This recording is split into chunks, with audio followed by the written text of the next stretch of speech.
अस्सलाम वालेकुम। आज मैं एक शादी पर मौजूद हूँ जी, और ये शादी मैं क्या बताऊँ आपको।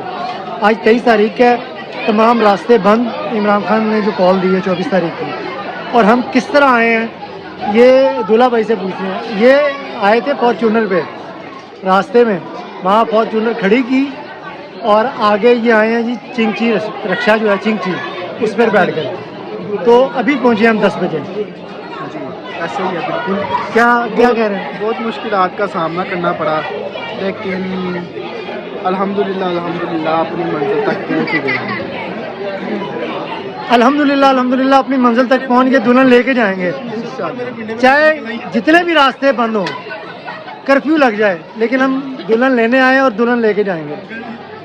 सर्दी के मौसम पर चल के मेरे पिंडे में पित निकल आई। ये दूल्हे का भाई है जी, ये भी मेरा भतीजा है। कह रहा है जी पैदल चल चल के पित निकल आई है।